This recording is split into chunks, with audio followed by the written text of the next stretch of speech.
COVID-19 en niños. ¿Qué se sabe de la enfermedad? ¿Qué se sabe de las vacunas? ¿Y qué onda con el regreso a clases? Todo esto y más en el capítulo de hoy con el doctor Luis Carlos Puente, pediatra. Oli, Doctor, ¿cómo estás? ¿qué tal? Espérame. Mamá, prende la grabadora. Estoy con Nico Sastre. Mi estimado doctor Luis Carlos Puente, oye, un placer, un honor por fin ya tener Igualmente. esta plática con un tema Igualmente. bastante interesante y que la gente anda muy emocionada y con muchas dudas. Y qué mejor que escucharlo de la boca de un experto. Pero, por favor, Gracias. si nos haces el favor, ya tuvimos el honor de platicar un ratito, siempre estás presente en los lives, lo cual te agradezco mucho que estés aportando valor y resolviendo dudas. Pero, por favor, preséntate para que la gente pues sepa a qué te dedicas y de qué vamos a hablar hoy, ¿no? Bueno, yo soy pediatra. Mi nombre completo es Luis Carlos Puente Ruiz. Y soy pediatra. Egresé de Medicina General de acá de la Autónoma de San Luis Potosí. Y después hice pediatría en el Hospital del Niño de Tabasco, doctor Rodolfo Nieto Padrón, que está avalado por la UNAM. Entonces, pues por eso traigo los Pumas. Eso.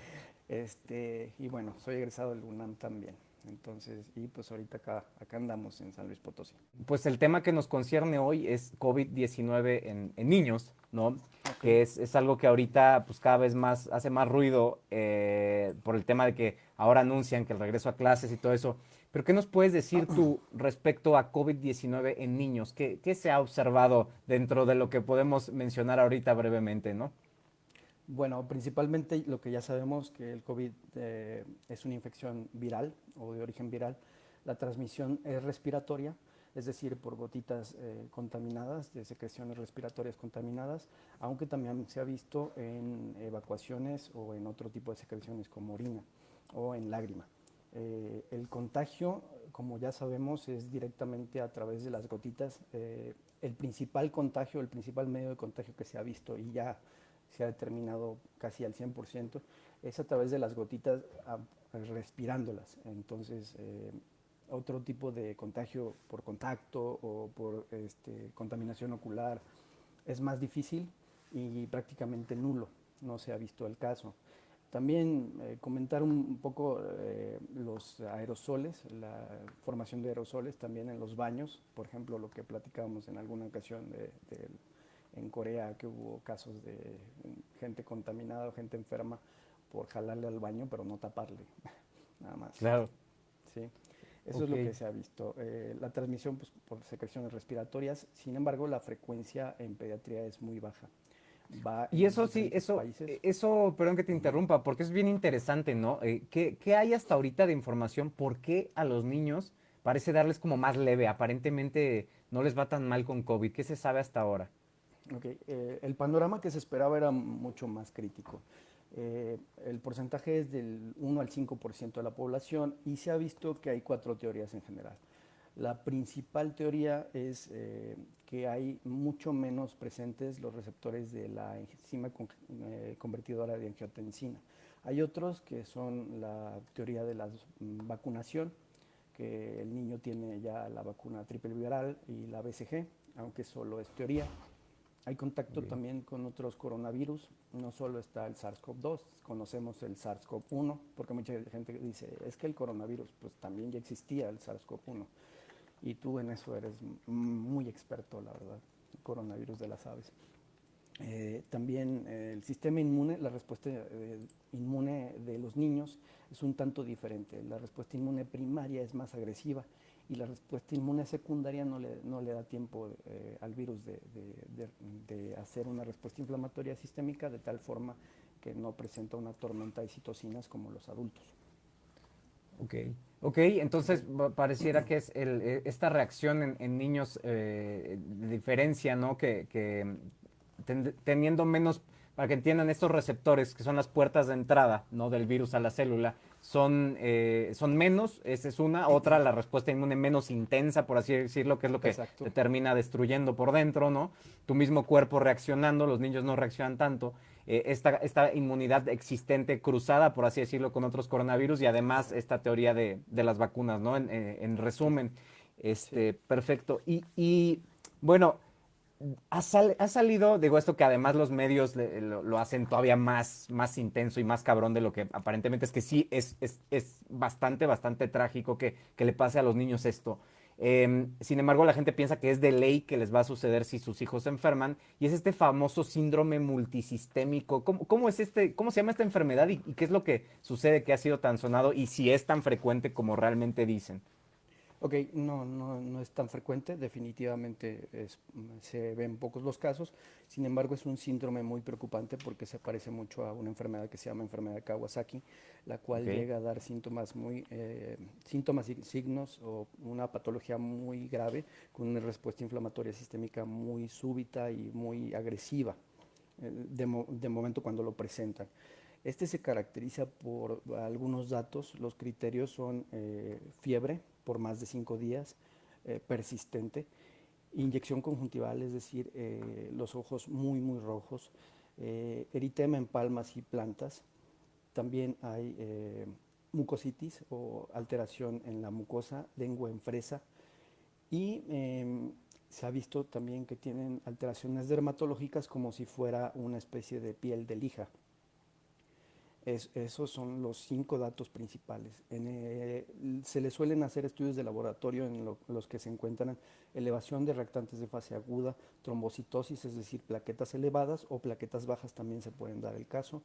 Y se les realiza o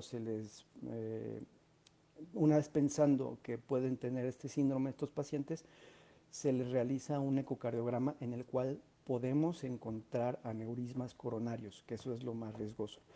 Es decir, que a fin de cuentas es una enfermedad que viene siendo endotelial, no solo respiratoria.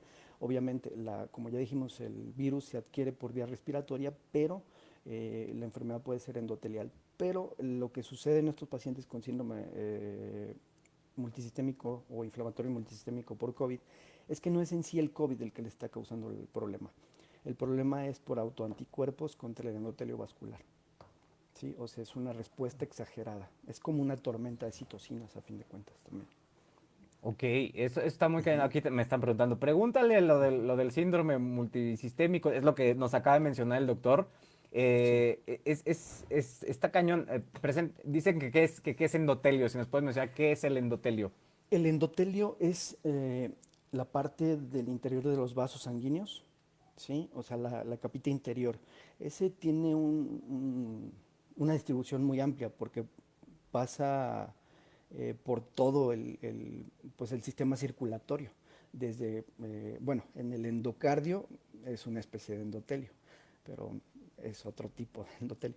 Pero bueno, los vasos sanguíneos tienen esa capita y esa capita interfiere con intercambio de nutrientes a través de ella. Si se inflama, puede haber alteraciones en el intercambio de nutrientes, de oxígeno y otras cosas. Ok, entonces es el Sí. tejido, ¿no? Lo que cubre estos vasos sanguíneos, y puede estar distribuido por todos lados. Venas, Fíjate, arterias, sí, exacto. vasos Y, sanguíneos. se destruye y es cuando empieza a haber alteraciones, ¿no? Inflamación y demás. Entonces, por eso dicen, ¿no? Que esta es enfermedad circulatoria, ¿no? Es nada más de los vasos sanguíneos, es todas estas alteraciones que generan por todos lados, ¿no? Lo que sucede es como una especie de cicatrización, es como rasparlo continuamente con nuestros propios anticuerpos, aunque también se puede raspar con virus, etcétera. Ahí lo que sucede es que se genera como especie de raspones, ¿sí? Entonces se inflama y hay migración de células inflamatorias, lo cual hace que nuestras propias defensas para corregir el daño generen más daño, ¿sí? Es Sí, claro. como un pleito ahí. Sí, y fíjate que yo hacía esta analogía de que ante esta alteración, esta tormenta de citocinas, ¿no? Que por dentro pasaba como si, o sea, tus células se empiezan a avisar, ¿no? Y empiezan a aventar como bombas por todos lados de ayuda aquí, a inflamación, y eso pues Exacto. destruye alrededor, ¿no? Entonces, el chiste es que sea como controlada, pero pues, estas Ese es el alteraciones problema. del virus es como que al contrario, se sale de control y destruye todo, ¿no? O sea, entonces, por eso vemos daños por tantos lugares, ¿no? Llega a haber problemas de priapismo, que es una erección involuntaria del Sí. pene, o disfunción eréctil, o orquitis, o que si, y esto que mencionas que quiero recalcar de esta autoanticuerpos, ¿no? Esta autoinmunidad, de que tu cuerpo se empiece a atacar a sí mismo. Exacto. Ese es un problema y uno muy famoso que quiero comentar contigo, ¿no? Si se ha observado que siempre la gente dice, no, no te vacunes porque Guillain-Barré, ¿no? Este síndrome de, o Gillian o Guillain-Barré, que está pasando es que a mi tía le pasó no sé qué porque se vacunó o qué onda, ¿qué nos puedes decir de eso? ¿Se ha visto en niños ese síndrome? Sí, sí se ha visto. Se relaciona mucho a una bacteria que se llama Campylobacter jejuni, aunque se puede relacionar a otras bacterias. En los pacientes que más se ha visto este problema es en los pacientes con artritis reumatoide juvenil y lupus eritematoso sistémico. Incluso se ha visto que los pacientes que presentan COVID a las 5 o 6 semanas tienen riesgo de presentar lo que es el síndrome de Guillain-Barré. No así con la vacunación no ha causado síndrome de Guillain-Barré.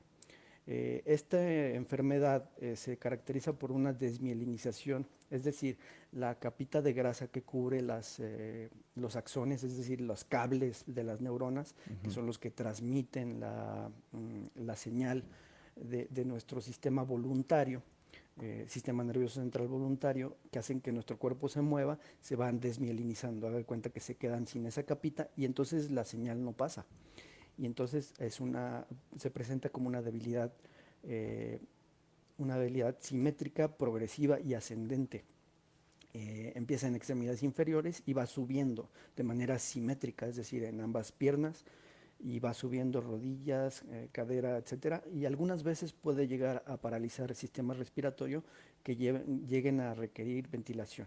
Hay otros datos o otros síndromes como el síndrome Miller-Fisher, en donde no hay afección de lo que es la periférica, sino hay afección de los pares craneales, en especial Ok. lo que es el nervio olfatorio, el nervio facial, el nervio trigémino. Entonces, la parálisis va a ser facial de los pares craneales en general. Entonces, la persona va a dejar de mover.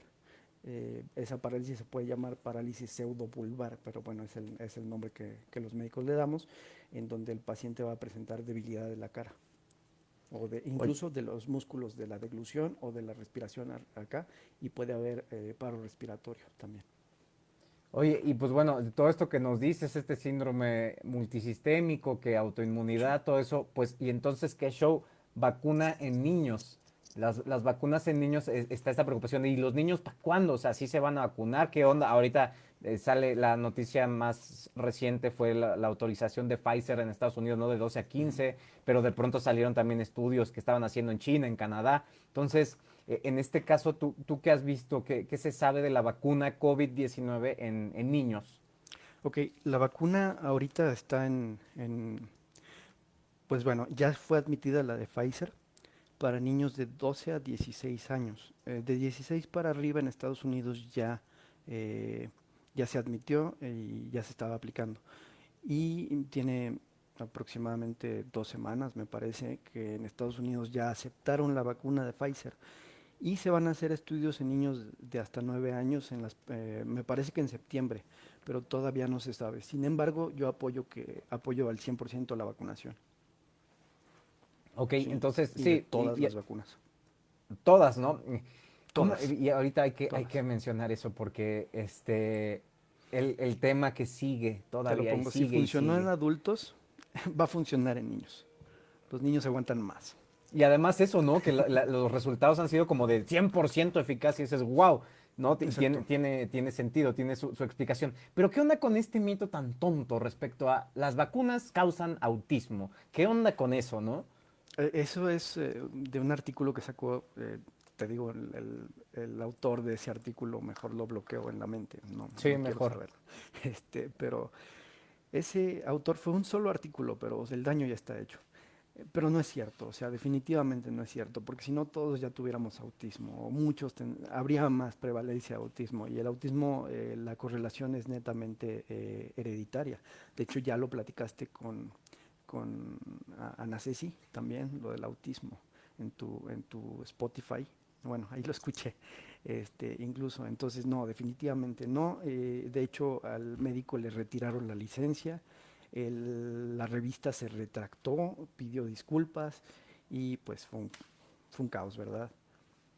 No, y ese sí, bien sonado, ¿no? Respecto a lo del sarampión, porque se publica en The Lancet, Y la gente, pues es lo que les digo, o sea, todos los artículos están mal hasta que los revises, los leas, estén por pares, todo eso, o sea, se pueden retractar de pronto, eso hace mucho daño, ¿no? Y eso es lo que todavía no Sí, entiende. No, pero tú dijiste, espérate, esta es la evidencia publicada, pero ese tipo de temas, híjole, a veces se les va una y tienen que, y sigue pasando, o sea, así sucede, a veces lo revisa un tercero y dice, no, ¿qué crees? Aquí está mal tu procedimiento. En este caso, pues el cuate el tal Andrew tenía un ahí interés, había un conflicto conflicto de de interés. interés, ¿no? De vendiendo Ujú. otras cosas y entonces el güey le quitan la licencia y todo, pero como bien dices, el daño está hecho y hay gente que sigue sin saber que eso fue una mentirota, fue una estafa, fue descubierto y bueno, un fraude, ¿no? Y qué bueno que mencionas lo de este tema del autismo hereditario, que todavía es una enfermedad que no se, bueno, un conjunto, como decir, un trastorno del espectro Sí, autista, ¿no? trastorno de espectro Este, autista.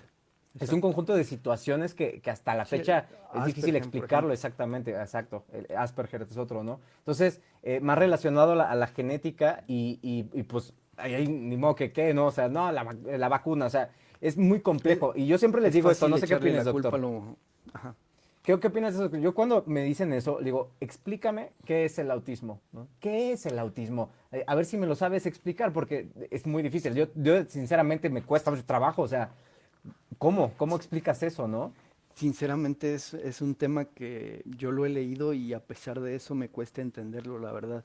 Eh, yo en general sigo a un médico que se apellida Leija, se llama Mauricio Leija, es Ok, especialista en paidopsiquiatría, da lives o hace lives en Facebook.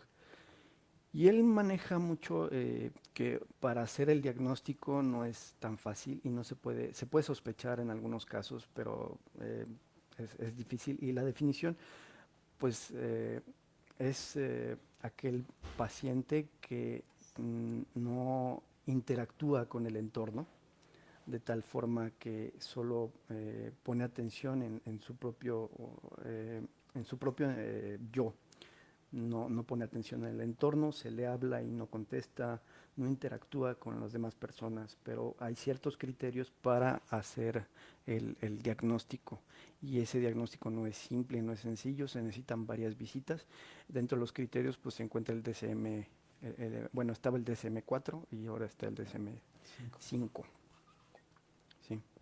Oye, y sí, no, o sea, es un tema es muy Es un complicado, tema pero muy bueno, difícil, la verdad. para los que están llegando, no, las vacunas no causan autismo y ya se discutió ahorita, el doctor recomienda así todas las vacunas en niños. Todo. La duda que ahorita estoy viendo, pero ¿por qué todavía no? ¿Por qué?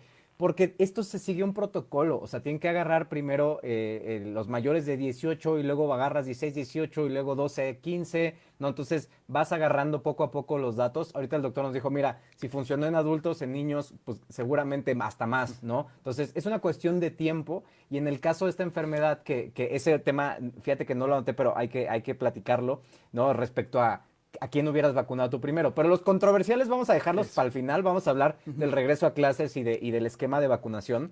Entonces, vacuna en niños sí, falta tiempo. En algunos ya están empezando, van recorriendo las edades, nada más faltan sujetos de estudio, pero ahí va y seguramente va a funcionar y va a ser hasta mejor.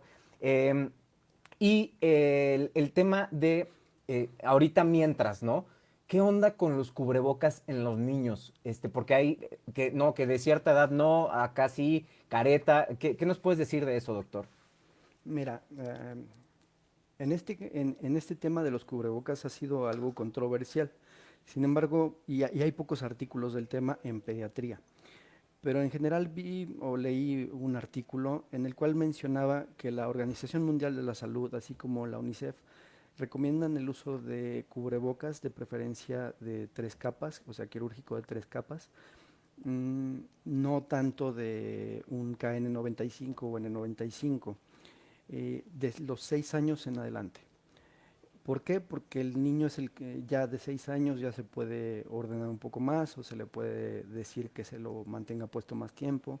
Los estudios se hicieron en ese tipo de niños de entre 6 y 9 años. Se hizo un estudio en Londres y otro en Singapur, en el cual se realizaron comparativas de lo que fue el CO2 exhalado y se vio una diferencia muy poco significativa de alrededor de 3 milímetros de mercurio.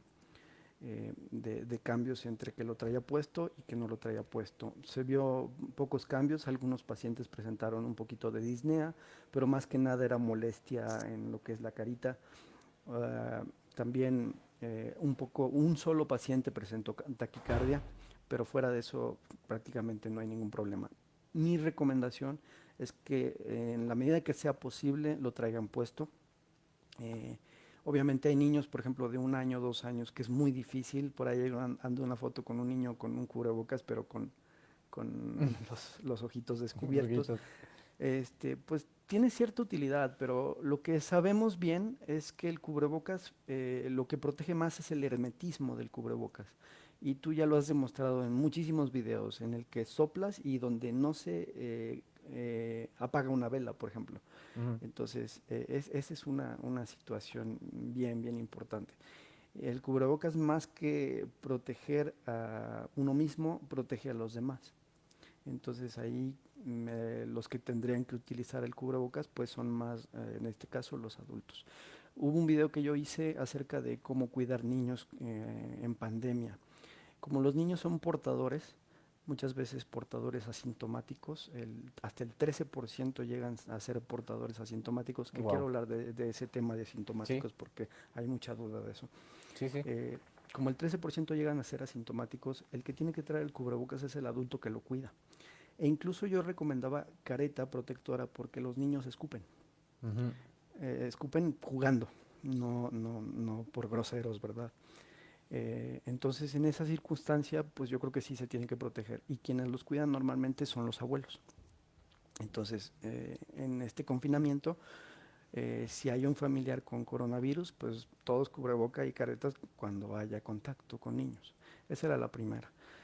La otra, en el caso de los asintomáticos. Mucha gente cree que es asintomático es estar sano, sin saber que asintomático en el caso de coronavirus, hay otras enfermedades, pero en el caso de coronavirus es aquel paciente que porta el virus, que lo trae y que su sistema inmune lo está conteniendo, de tal forma que no le da síntomas. Sin embargo, si hay una respuesta inflamatoria, aunque sea mínima.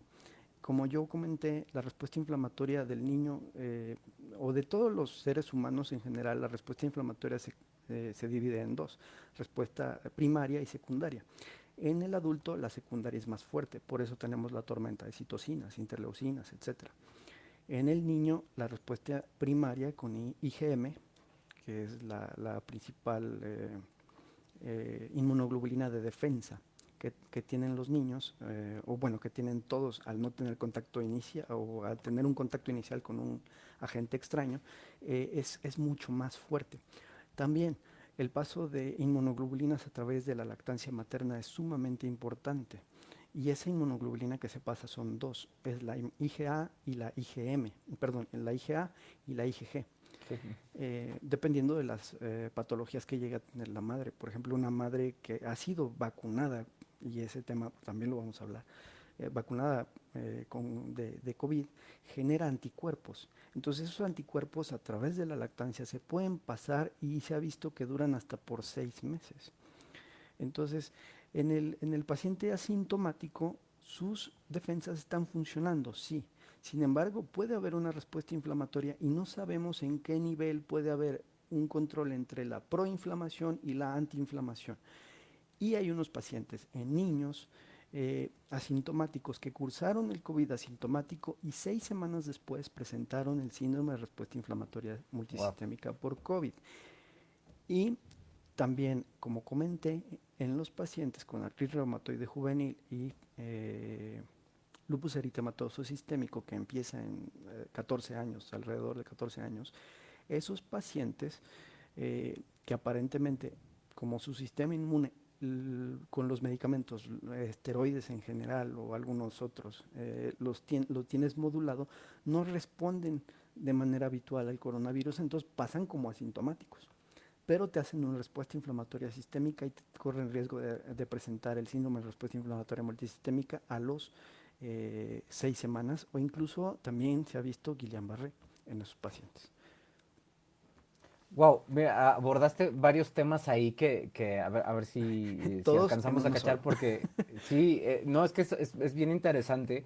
No, primero, el cubrebocas a partir de los 6 años y se debe a más bien a los niños, ¿no? A que se lo quitan, a que no están como más conscientes de eso. Exacto. Y la quirúrgica, dices la N95 no, esto se debe a unos De estudios tela que se puede ser hicieron, también, ujú, o de tela, pero de ¿no? 3 capas. De 3 capas, ok, sí. Y entonces, bueno, sugerías también tú el caso de la careta, ¿no? Por la cuestión de que escupen los niños jugando y Ajá. todo eso. Y sobre todo porque al ser portadores asintomáticos, que no significa que sean sanos, son los que pueden además diseminar. Sí. Y en este caso poner en riesgo a los abuelos, que son los que los cuidan. Entonces es Ujú. importante que también se considere esto, ¿no? Y todo esto nos va a llevar a hablar del tema del regreso a clases para los que están preguntando, ¿no? Pero intenten pensar, ¿no? Razonen lo que les estamos diciendo y ustedes emitan un juicio de todos estos factores de riesgo, ¿no? Y el tema de la vacunación. Los niños están vacunados, pues todavía no. Algunos, ahora el doctor Vallejo ayer nos comentó que su hija se vacunó ya, ¿no? Con Sí, Pfizer, tiene 12 años, me parece, o 13. 12 años. Entonces, bueno, pero poco a poco, ¿no? O sea, todavía no llegamos a ese punto. Entonces, nos faltan poner más barreras como para esto. Y ahora, otro tema que mencionaste ahorita, el tema de la lactancia materna, ¿no? Y de la inmunidad que le puede transferir la mamá al bebé, ¿no? Hasta 6 meses que duraría esta inmunidad de IgA, IgG, ¿no? En el caso de Exacto. los anticuerpos por la leche materna. Y otra cosa que te quería preguntar que va relacionada con eso. Una mujer entonces embarazada que se vacune, ¿el niño va a nacer con anticuerpos o es hasta la lactancia? Sí nace con anticuerpos porque se ha visto que pasan a través del cordón umbilical, siempre y cuando haya dado el tiempo determinado para generar la respuesta inmune, es decir, más o menos las 6 semanas que se ven, Claro. de por lo menos la primera dosis. Algo que se ha visto es eso. También, o sea, no nace inmune, pero nace en cierto punto protegido. Se pasa a la IgG que se formó. Eh, por tanto, tiene ciertas horas y que genera defensas para por si hay contacto con un coronavirus. Y la lactancia materna, pues sería como un refuerzo todavía. La lactancia es una vacuna prácticamente, y además de nutrición, etcétera. Entonces, sí hay cierto paso de inmunidad, definitivamente, pero no nace inmune. No, es una maravilla todo ese mecanismo. Y bueno, y ya descartamos, ¿no? Esta estupidez de las vacunas y el autismo. La vacunación va, todas las vacunas que estén autorizadas, estudiadas, por algo están ahí y se han hecho miles, millones de pruebas ya, ¿no? Entonces, vacunen Exacto. por favor a sus niños, evitamos muchos problemas y que vuelvan a resurgir sarampión, polio, o sea, eso no puede ser a estas alturas, ¿no? Pero bueno. em, Sí. este tema, además, que lo platicamos brevemente tú y yo respecto a esto que no entienden estas personas que están en contra de las vacunas y sobre todo cuando escuchan temas nuevos como vacuna de ARN mensajero, ¿no? Exacto. Que ellos dicen, es que no, te va a cambiar el ADN, te va a hacer daño el ARN, es súper tóxico y lo que tú quieras. ¿Y qué nos podrías decir para ver si podemos enriquecer un poquito esta duda de por qué una vacuna de ARN mensajero ni de chiste es, o ni de pedo, como digo yo, es ni remotamente cercano a lo que es un virus completo con todo su material genético, ¿no? ¿Qué diferencia hay de esto de si me estás inyectando el ARN mensajero en la vacuna, pero el virus también me está inyectando su ARN mensajero? ¿Por qué no me hace tanto daño entonces la vacuna, no? Este es un tema bien, bien importante. Lo que están inyectando es un pedacito, es decir, una porción que solo sintetiza la proteína pico, no sintetiza todo el virus. La verdad es una ingeniería genética súper chingona y está envuelta por una nanoliposoma. Suponiendo, esta pila es el ARN que sintetiza la proteína pico. Va envuelta, llega a nuestras células y pasa, se sale de allí y esa ARN mensajero nunca entra al núcleo. Pasa a través de los ribosomas de nuestro sistema y genera la proteína pico. Solo la proteína pico.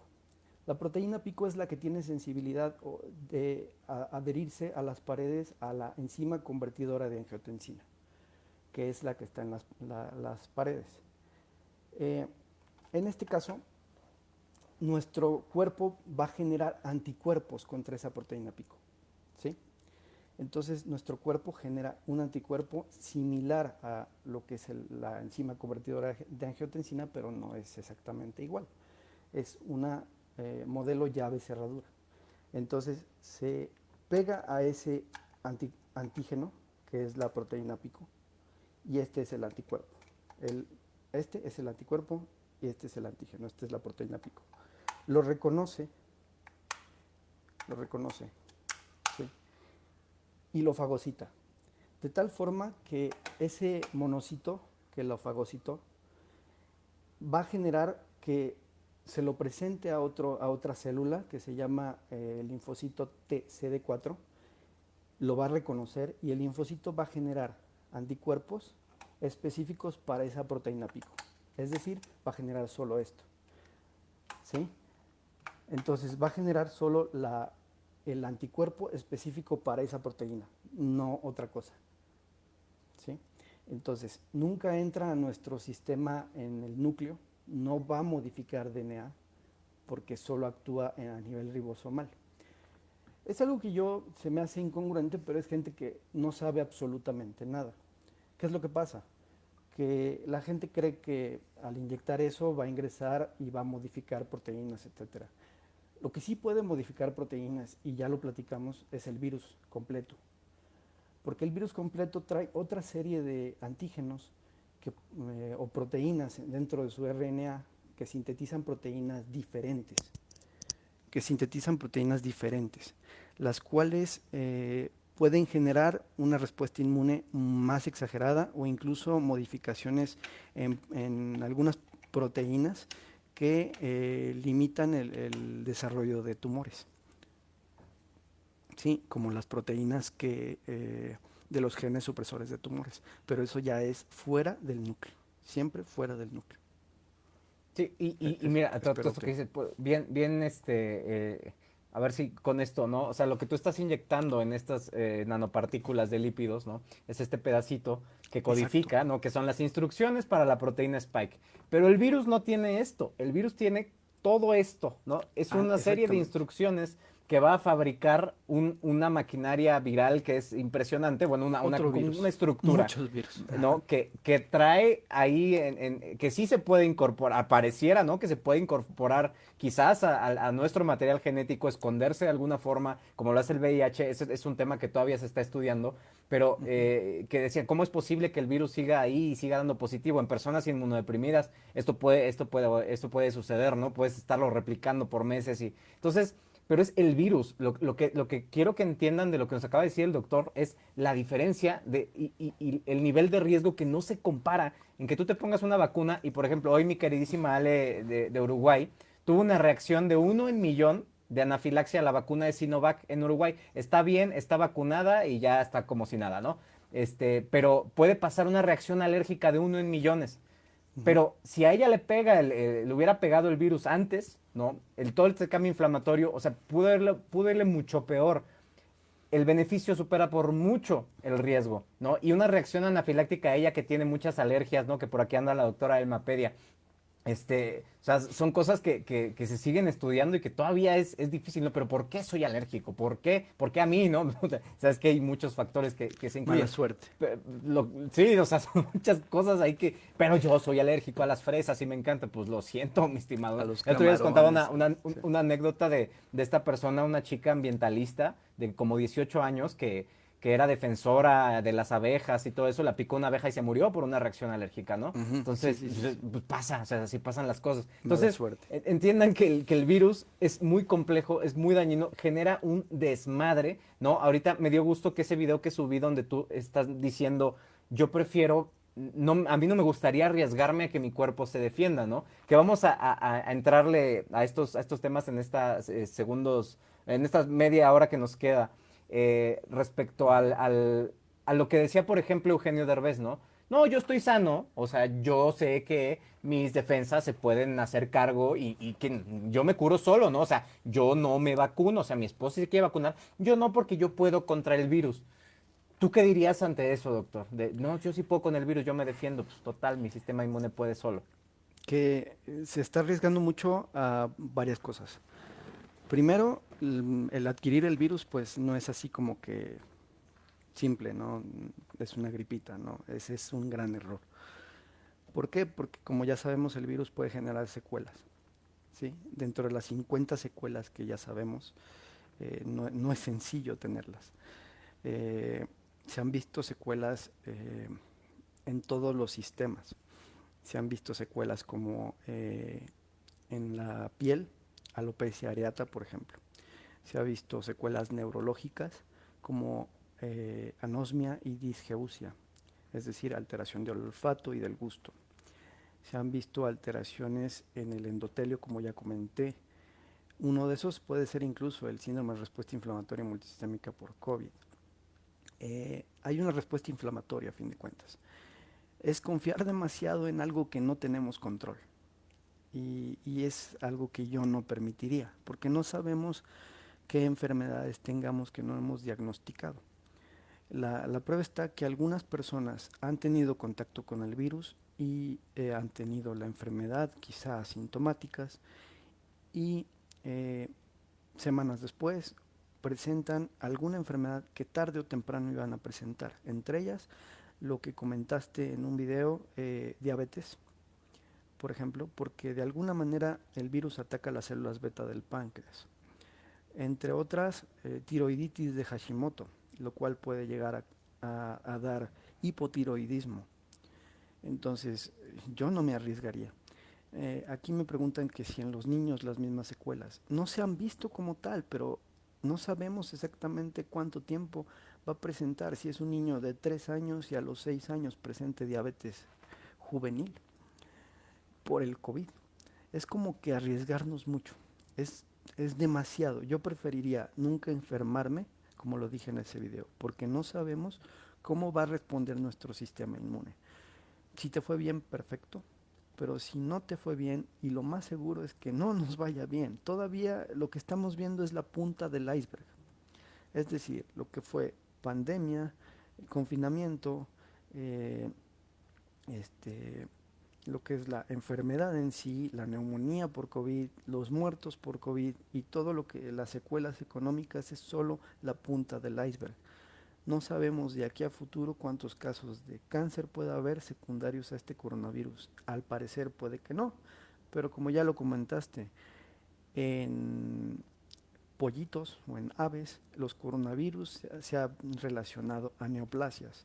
Yo no sé si esta respuesta inflamatoria, este coronavirus, genere proteínas que bloqueen a proteínas también, o que bloqueen la síntesis de proteínas que inhiben la formación de tumores. Es muy complejo nuestro sistema inmune, es muy complejo nuestro sistema por dentro. Toda nuestra maquinaria tiene cierta perfección, pero que lo ataque algo ajeno a nosotros lo descontrola. Además de que se han visto secuelas también mentales, lagunas mentales, por ejemplo. Se han visto secuelas de depresión. Muchos pacientes que han tenido coronavirus o por el aislamiento por el coronavirus generan depresión, generan algo que llamamos delirium, y eso también lo presentan los niños. Es un tema muy cañón. Y antes de entrar a este tema de que me lo están preguntando y pregunta acá del regreso a clases, em, vamos a ver si sintetizo bien más o menos este tema, ¿no? Ahorita mencionaste en un principio esta gama de síntomas y de signos que han presentado los niños, que has observado, que está la evidencia científica, que aparentemente les va un poquito mejor, pero sí presentan cosas severas, ¿no? Incluso no en el momento, sino como nos llega a pasar a nosotros, ¿no? 6 meses después, toma síndrome inflamatorio multisistémico, o toma, después no sabes en unos años si vaya a ser diabetes, o neoplasias, ¿no? Entonces, es una destrucción que si te va bien, qué bueno, pero si no, quién sabe. Ahorita preguntan, oye, y en asintomáticos hay secuelas también, hay secuelas neurológicas, hay secuelas de que, pues, asintomático fuiste, pero yo no sé si en 6 meses, como mencionaba el doctor, pues es que estos niños fueron asintomáticos, pero en 6 meses presentaron el síndrome multisistémico que están preguntando acá. Entonces, no sabemos, ¿sí? Es un virus que no, tenemos a poquito más de un año de estar en el encierro, ¿no? Es muy poco Y con tiempo. estos datos. No es nada, o sea, es una enfermedad nueva, no sabemos. Y a pesar de que tenemos avances tecnológicos, científicos, pues es bien difícil porque falta tiempo, ¿no? Por ejemplo, la pregunta de, oye, perdí el olfato, ¿cuándo lo recupero? No sé, Dani Luqueño, la nutrióloga, apenas en septiembre se enfermó y apenas hace 3 meses, creo, recuperó el olfato, como que con aromas quemados, ¿no? Todo lo huele a quemado, el perfume lo huele quemado, pero bueno, ahí tal vez lo va a recuperar más de un año. No sabemos cuánto va a durar esto y si te deje una secuela de más largo plazo, ¿no? Entonces, Algo, sí. algo que se ha visto y es algo esperanzador es que a las personas que vacunan la anosmia disminuye. Y sí se ha visto. Es algo que sí lo puedo avalar. Digo, la experiencia personal no tiene valor epidemiológico, la verdad, pero mi esposa en lo particular le dio COVID, perdió el olfato, estaba muy molesta por perder el olfato. Una vez que se vacunó sus 2 dosis, ahorita anda que huele todo y bueno, anda muy contenta porque ya huele, pero también detecta olores a mucha distancia. Es Eh, una maravilla eso, doctor. Y de hecho, mencionar que se va a publicar pronto, lo vi con la doctora Kiko Iwasaki, una inmunóloga de Estados Unidos, que Ujú. va a intentar explicar por qué, no solo esa, sino varias secuelas, parece que se disminuyen o Disminuyen. desaparecen por la Sí, vacunación. Es una sí, maravilla, o sea, para que no piensen que es una estamos tan maravilla, negativos. así es. Entonces, vacúnense. Sí, aquí me preguntan del COVID y el asma, porque esa es una Sí, duda que existe mucho. En general, los pacientes asmáticos, como no presentan tanto el receptor de la enzima convertidora de angiotensina, en general no presentan tantos problemas. Sin embargo, el riesgo va a ser exactamente, y aquí pone la doctora Elma, gracias, el riesgo es exactamente el mismo. De preferencia que no deje de ir con su neumólogo pediatra, con su alergólogo pediatra, con su pediatra, para recibir su tratamiento adecuado, el tratamiento con inhaladores, porque por ejemplo ahí hay dosis de esteroides, inhaladores, etcétera. Hay muchas dudas también con respecto al uso de esteroides en pacientes con asma, lupus, etcétera, porque dicen esteroides, COVID y no tengo cuadro grave, me puede complicar más. En ese caso hay que individualizar cada paciente. Si el paciente tiene indicado el uso de esteroides por su pediatra, por ejemplo, nos llegan pacientes a urgencias con algo que llamamos laringotraqueitis o CRUP. Tosen como foca, así, tuf, tuf. ok. Se oye a distancia. Entonces, una vez que lo escuchas, lo diagnosticas. En ese paciente, el tratamiento es con nebulizaciones, con adrenalina racémica y esteroide inyectado intramuscular. Se utiliza la dexametasona a dosis altas. Entonces, mucha gente por toda esta confusión puede llegar a decir, ¿por qué me le van a inyectar esteroide a mi hijo? Eh, Desgraciadamente también al ser una enfermedad respiratoria y presentan fiebre, algunas veces se puede sospechar que pueda ser COVID y van a requerir la prueba eh, de RT-PCR para COVID también. En el caso de las nebulizaciones con adrenalina racémica, el único problema es que sí pueden generar más aerosolización. De hecho, hay procedimientos médicos que generan mucho más aerosoles que otros. Entre ellos, la ventilación mecánica, por ejemplo, es uno de los procedimientos que más aerosoles ocasionan. La intubación, ayer lo platicabas en el live con el doctor Vallejo. Comentaba que antes intubaba con miedo, ahorita intuba con mayor tranquilidad porque está vacunado. Claro. Ya no va tan nervioso a trabajar, ya no va con miedo a trabajar, ya ahora va contento a trabajar. Entonces, la vacuna yo creo que es una gran esperanza, yo creo que se la tienen que poner. Preguntan, ¿cualquier vacuna es buena? Sí, cualquier vacuna es buena. Realmente de todas las aceptadas y que están en el medio, ya aplicándose, todas son buenas. Y mencionar también porque me preguntan, ¿para cuándo niños? ¿Para cuándo niños? ¿Para cuándo niños? En Eh, México, quién sabe. En México, Este quién año sabe. yo creo que en Estados Unidos vamos a ver ya en el tema de los niños más chiquitos, ¿no? Pero acá, no lo sé. Por ahí vi que solicitaron la de 12 a 15 años para autorización de emergencia en Confepris, pero pues si apenas vamos con el grupo de 50 a 59, entonces no sé, no, o sea, al menos no tengo idea. Esa es un por aquí en México, quién sabe, ¿no? Pero de que este año en Estados Unidos, en Reino Unido, Israel, pues seguramente, no, nosotros no sé, ¿no? Ojalá sea este año, ojalá o milagrosamente se duplique, triplique el ritmo de vacunación, pero no sabemos eso. Una disculpa, pero no sabemos. O sea, dependemos de muchos factores que pasa a ver, entonces mejor no decir fechas que no se cumplan, ¿verdad, subsecretario Hugo López Gatell? Otro tema, COVID y cardiopatías congénitas, COVID y síndrome de Down.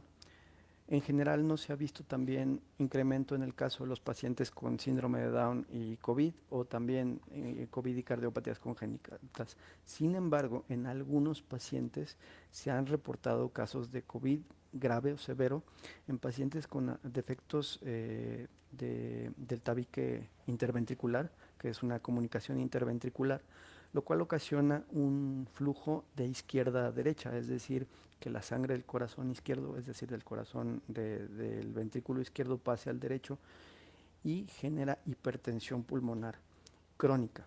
Esa hipertensión va a generar que se incrementen los receptores de la enzima convertidora de angiotensina y ahí en esos pacientes sí puede haber mayor probabilidad de gravedad en lo que es el contagio con COVID. No se ha visto mucho, sin embargo, sí se vio, se reportaron 4 casos, me parece que en un artículo en Israel, en donde presentaron alteraciones graves por el SARS-CoV-2. Por tanto, es importante en esos pacientes la detección temprana y el tratamiento de su cardiopatía. ¿Sí? Súper, doctor, quedó clarísimo. Ok, y pues vamos con el tema que nos están pidiendo controversial, que para mí no es tan controversial, pero que con todo lo que hemos platicado, ¿tú ves factible, o ya no factible, prudente, un regreso a clases presenciales en general, de todas las edades?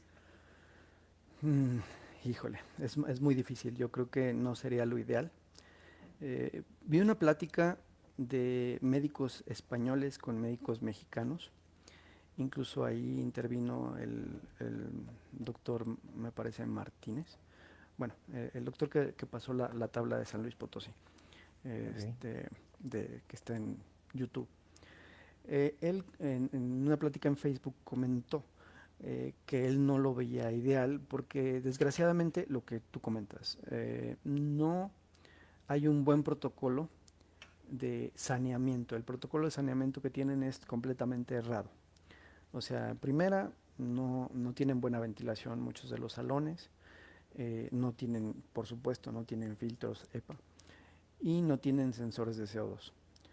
Siguen creyendo que los arcos sanitizantes funcionan, lo cual pues ya sabemos que no funcionan porque el virus no se trae en la piel, se trae en el sistema respiratorio. Entonces alguien que entre muy campante con su COVID en sus pulmones lo va a diseminar con sus compañeros. Eh, entonces el regreso de las escuelas tiene que ser muy bien planeado. Esto yo creo que para regresar a las escuelas tienen que estar todos los niños vacunados. Esa es mi idea. Así de fácil.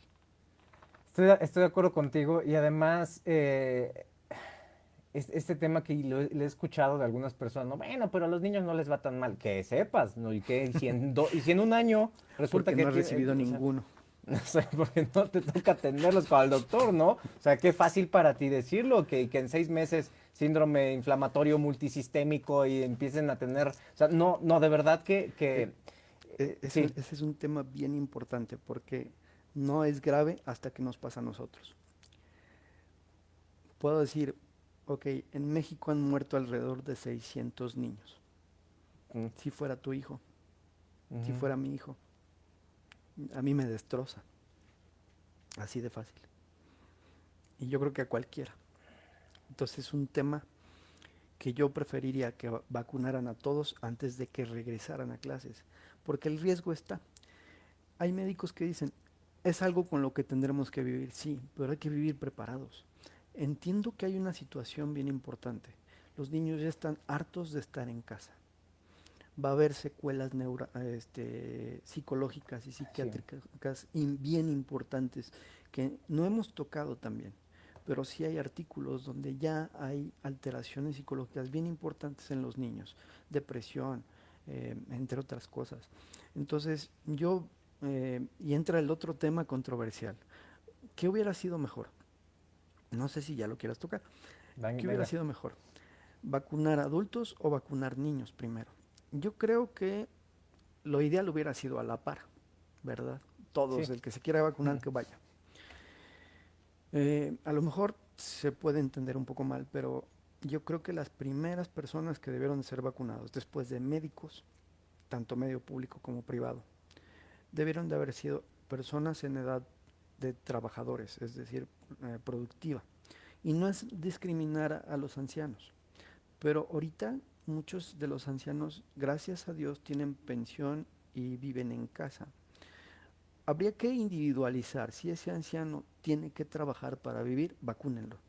Pero si vive en casa, no tiene tanto conflicto, no es médico, etcétera, porque también tu abuelo, por ejemplo, él debió de ser vacunado de primera línea. Eh, en ese caso, debieron de haber sido vacunados. ¿Por qué? Porque tenemos el contacto de la gente que sigue saliendo, sigue subiéndose al metro, sigue yendo a trabajos, sigue en contacto con mucha gente.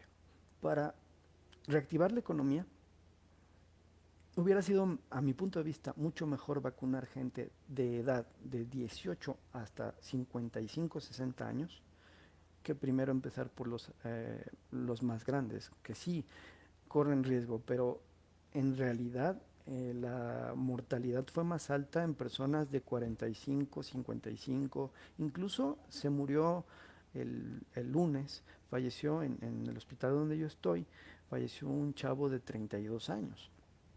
Obviamente con su obesidad, con su hipertensión, diabetes, etcétera. O sea, con comorbilidades. Pero son personas en edad productiva. ¿Sí? Eso es lo principal. Que debió pensar. Creo que es muy difícil estar en ese lugar. O sea, López Gatell ya no sabe ni qué decir. Yo creo que casi que quiere llorar cada Claro. que habla.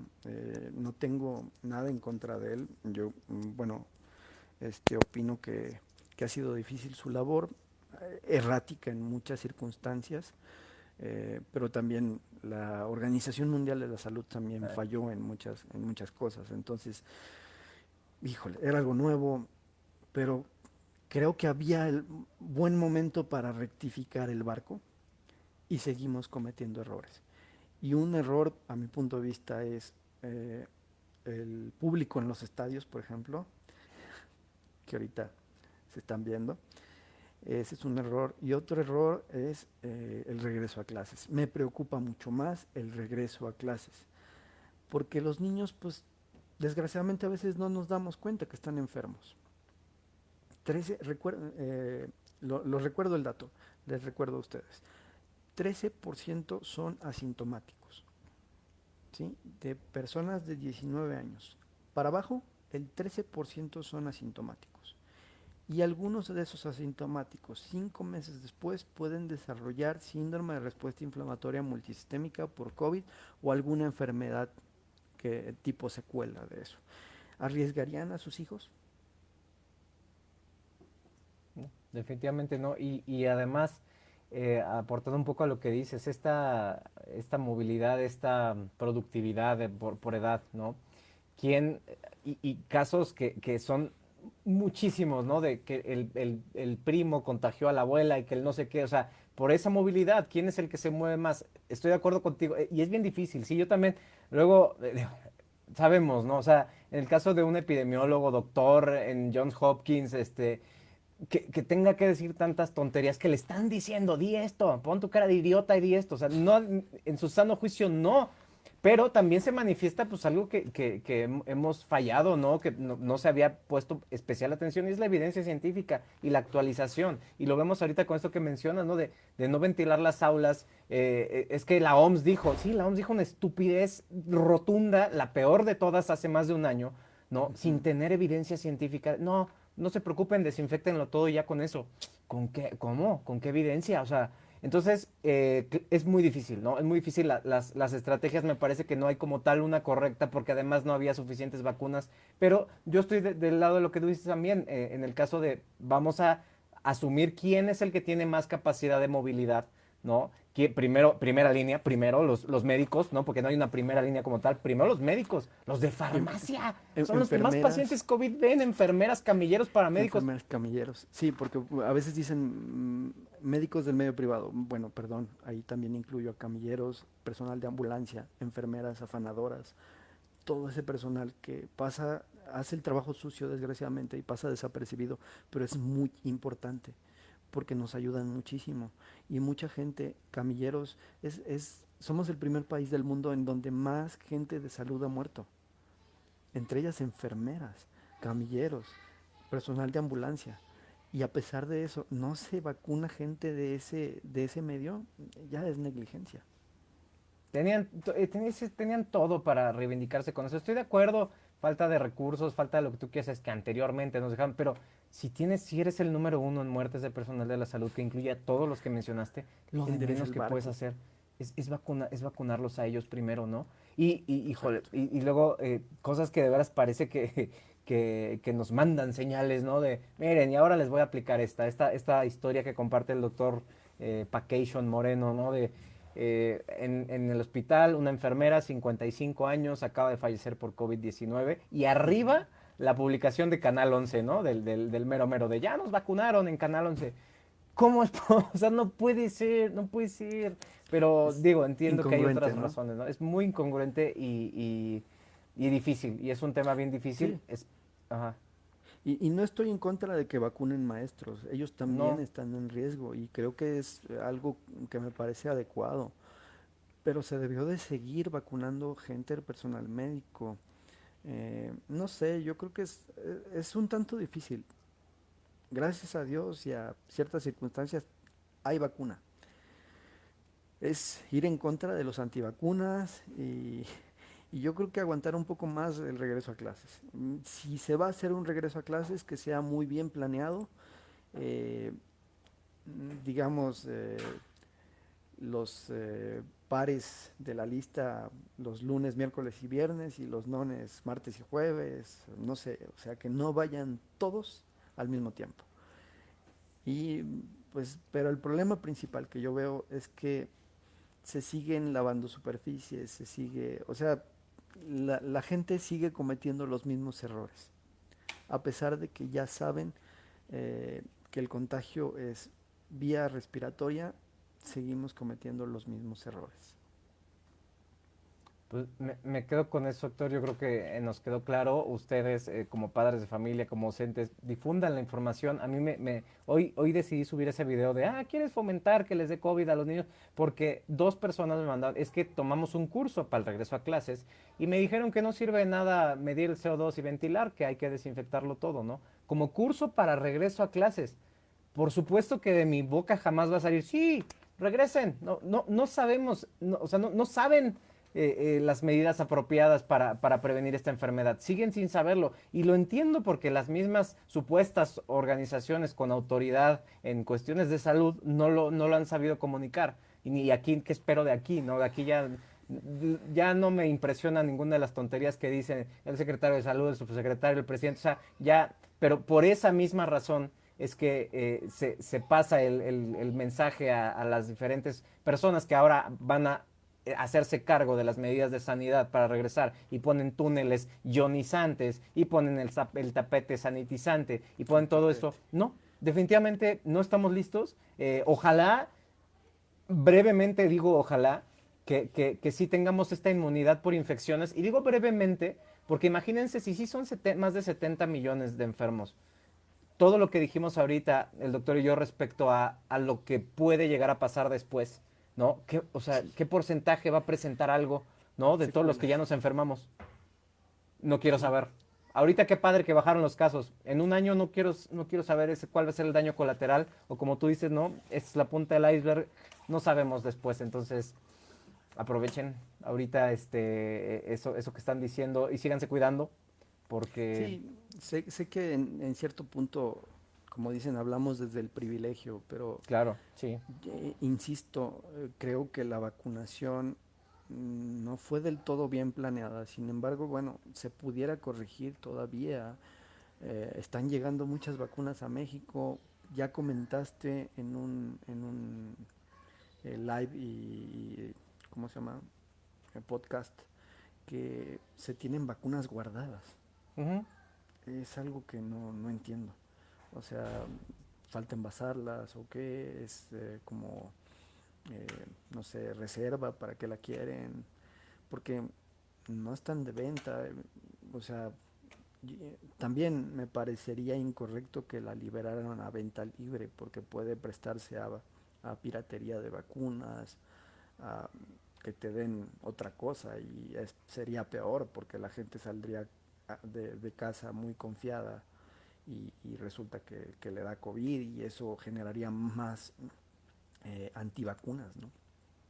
Entonces yo prefiero que se siga manejando de esta manera, eso sí, pero la manera o el procedimiento en que se lleva la aplicación, me ha gustado que ha sido rápida la segunda dosis. Eso, por ejemplo, aquí en San Luis, la segunda dosis, o en muchos lados, creo que no sé si fue en el Estadio Azteca también o algo así, en los estadios, iban en el carro y rápidamente pasaban y vacunaban. Eso es muy adecuado y creo que así debería de ser.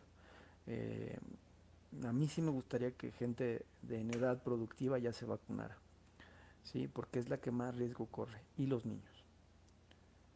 Una De vez acuerdo. aceptada aquí por Cofepris, que empiecen en las escuelas yendo en fa.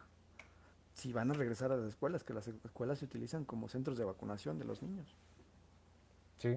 Y como siempre ha un sido. tema, eso de las vacunas guardadas que hasta matemáticos hayan tenido que publicar de, pues a ver, tenemos 6 millones de vacunas, ¿por qué no se usan? Lo triste es que incluso puede ser una cuestión administrativa, de papeles, de todo. O sea, sí, todos pensamos que los fines electorales y todo eso, pero híjole, o sea, tienen 2 semanas para Pues aplicar, ¿qué onda? ¿No?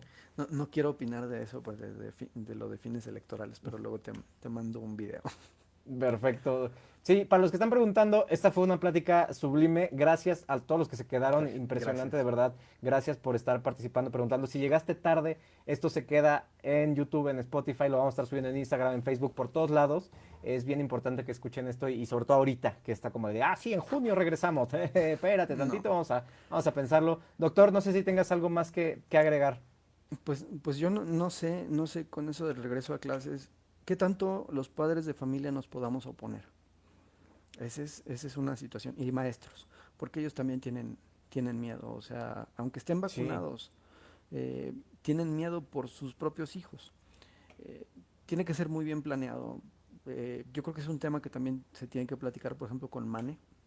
ujú, Eh, él tiene mucho conocimiento de ese tema, conocimiento científico más el conocimiento de él como experiencia como maestro. Yo creo que nos serviría muchísimo.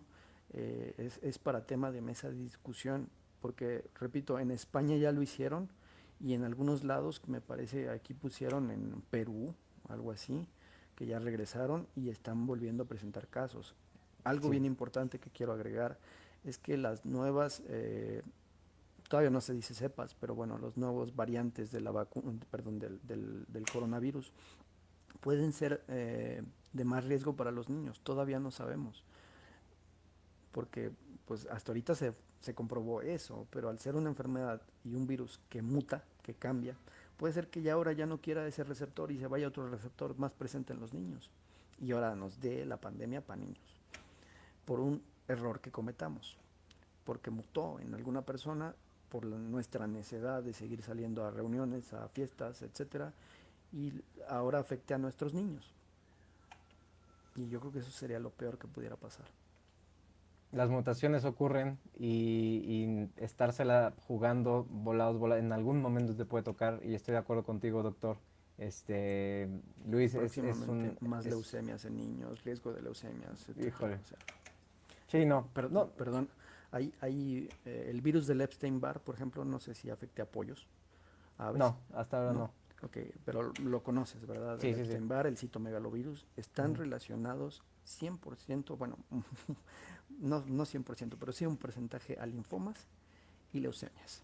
Entonces, si esos están relacionados, el papilomavirus también Ujú. está relacionado a CACU o cáncer cervicuterino. Y hay una vacuna que dicen, esta vacuna previene el cáncer, definitivamente. Y si existe una vacuna que previene secuelas, complicaciones, etcétera, son las vacunas de COVID.